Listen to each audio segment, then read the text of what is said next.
भविष्य की चिंता दूर करने के उपाय। चाहे आपके पास किसी भी तरह का टेंशन क्यों ना हो, उसे जरूर दूर करें। छोटी सी टेंशन आपकी जिंदगी को खत्म कर सकती है।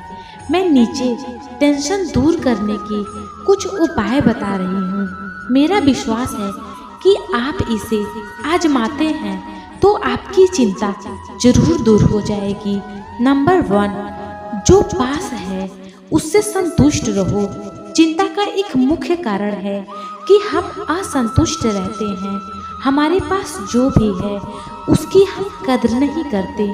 जो दूसरों के पास है उसे देखते रहते हैं, उसे प्राप्त करने के लिए चिंता करने लगते हैं। दोस्तों, सबके पास सभी कुछ नहीं होता और होना भी नहीं चाहिए, क्योंकि यह दुनिया में सभी अपना कर्म का फल प्राप्त करता है।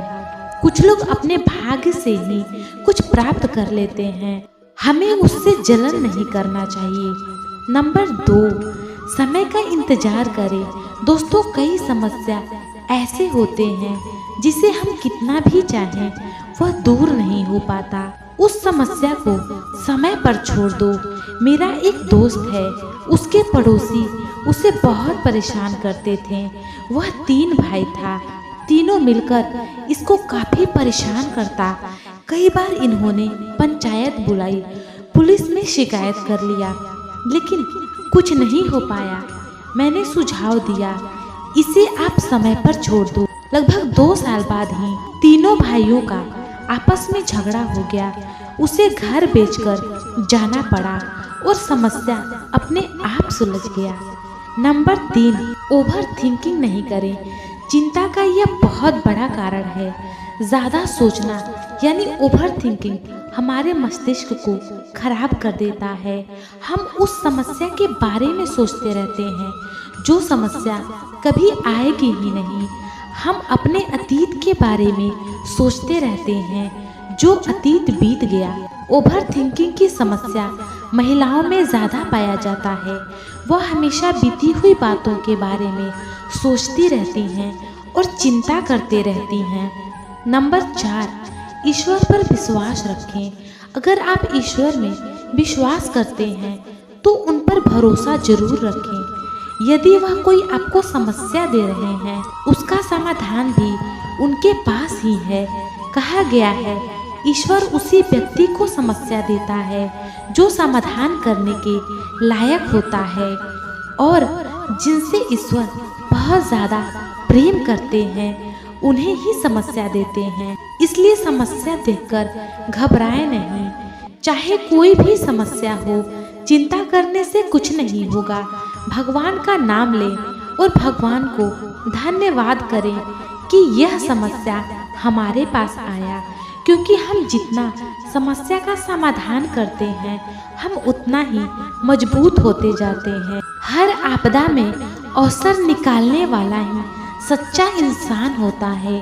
नंबर 5, समस्या पहचानें और उपाय सोचें। पहले आप समस्या को पहचानें। आखिर ऐसा कौन सा समस्या है जो आपकी चिंता का कारण है। कई बार होता है कि हम समस्या को ही नहीं पहचान पाते। जैसे मान ले कि आपको घर बनाना है, आपके पास पैसा नहीं है, इसलिए आपको एक दूसरा जमीन बेचना है। वह जमीन के पैसे से आपको घर बनाना है। आप यदि घर की चिंता करते रहते हैं कि घर कैसा बनेगा, तो यह आपका समस्या सही नहीं है, क्योंकि समस्या आपका जमीन बिकने की है। यदि जमीन बिक जाएगा और पैसा आ जाएगा, घर तो अपने आप बन जाएगा। यदि आपके पास एक से अधिक समस्या है और सबकी चिंता आप करते हैं, जो समस्या पहले आ रही है उसे दूर करें। उसके बाद जो समस्या आएगी उसे दूर करने के बारे में बाद में सोचेंगे। नंबर 6, भविष्य का चिंता ना करें। चिंता का एक मुख्य कारण है अपने भविष्य के बारे में सोचना। हम अक्सर कहते हैं कि भविष्य किसने देखा है, लेकिन बार बार हम भविष्य की चिंता करते रहते हैं। चाहे विद्यार्थी हो या फिर नौकरी करने वाले अधिकारी, व्यापारी हो या उद्योगपति, सभी लोग भविष्य की चिंता करते रहते हैं। भविष्य अनिश्चित होता है और अनिश्चित के बारे में क्या चिंता करना। कई बार हम डर के मारे मर जाते हैं क्योंकि समस्या हमें उतना नहीं मारता जितना हमें उसका डर मार देता है। कोई महामारी आएगी, आपको लगेगी फिर आप मरोगे, लेकिन आप पहले ही चिंता करने लगोगे बीमारी आने वाले हैं, मुझे लग जाएंगी, तो आप बीमारी आने से पहले ही मर जाओगे।